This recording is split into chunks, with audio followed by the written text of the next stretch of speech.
Quel dessert cette année pour votre réveillon de Noël? Laissez-moi deviner. Je parie pour une bûche pâtissière ou bien une bûche glacée.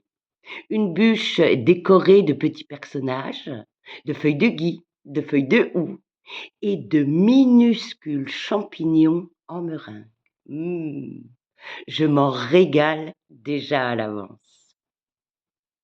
Mais pourquoi un dessert si gourmet porte le nom de bûche? Et pourquoi n'en mange-t-on qu'une fois par an? Il y a très longtemps, en Europe, dans tous les villages, l'hiver était rigoureux.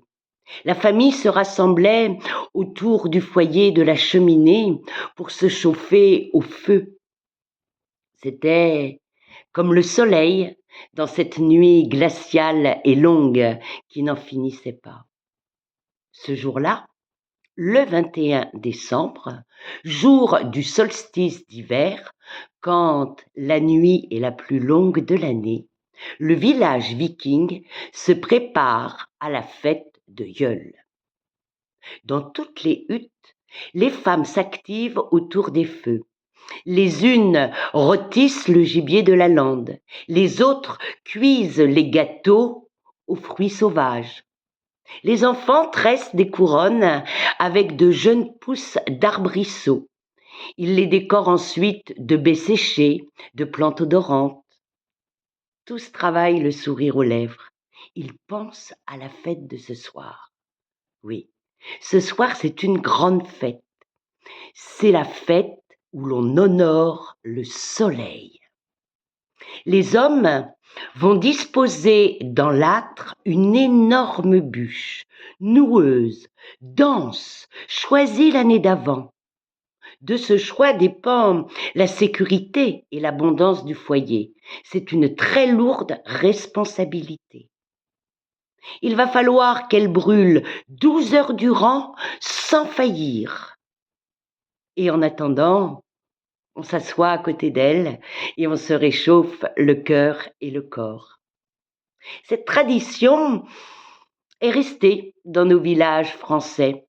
Elle s'est enjolivée, elle s'est déplacée de quelques jours et elle s'est invitée le soir du 24 décembre.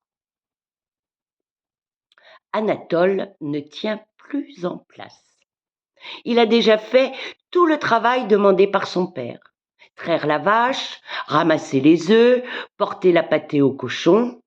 À présent propre comme un sou neuf et dans ses habits du dimanche, il attend. Il attend le départ pour la messe de minuit. Le père éteint le feu dans la cheminée. Il prend quelques braises qu'il met dans un pot en fer pour la bénédiction du curé. Il ferme la porte.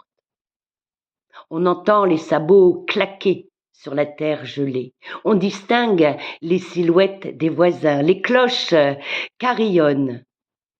Dernier salut, dernière bise, chacun reprend le retour de sa maison. La maison est toute noire. Alors la mère allume des bougies et elle met à chauffer sur la cuisinière à bois le lait de marguerite. Le père, lui, rallume le feu dans la cheminée.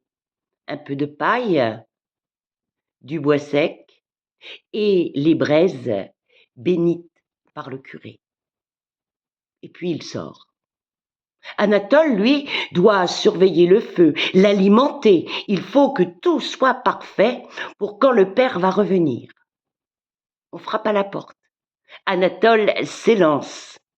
Le père entre avec une énorme bûche dans les bras. Elle est décorée de rubans de couleur. Derrière lui arrivent les tantes, les oncles, les isolés. Tout le monde se groupe autour de la cheminée. La mère tend le pot de gros sel. Le père en recouvre la bûche. La mère tend le flacon d'eau bénite. Le père arrose la bûche copieusement. Et puis, dans un silence ravi, il la dépose sur le feu frétillant qui la lèche et l'embrasse joyeusement. Mais il faut encore attendre. Il faut attendre que la bûche crisse, se fende en son cœur. Enfin, sur un signe de tête du père, Anatole, à deux mains nues, se précipite sur la bûche. Il la frappe de toutes ses forces pour qu'en sortent d'immenses gerbes d'étincelles. Et plus il y aura d'étincelles, et plus la moisson sera bonne l'année suivante. Lourde responsabilité pour ce petit garçon. Et puis, on s'assoit, on veille la bûche. Il faut qu'elle se consume jusqu'à la dernière cendre.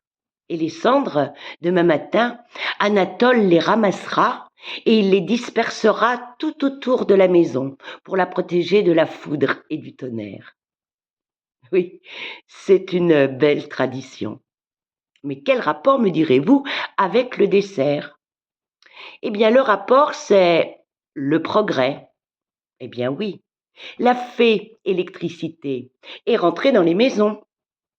Les chaudières, les poêles à gaz se sont aussi invités.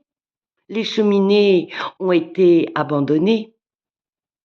Alors un pâtissier, dont le nom s'est perdu dans les siècles, a inventé une bûche pâtissière.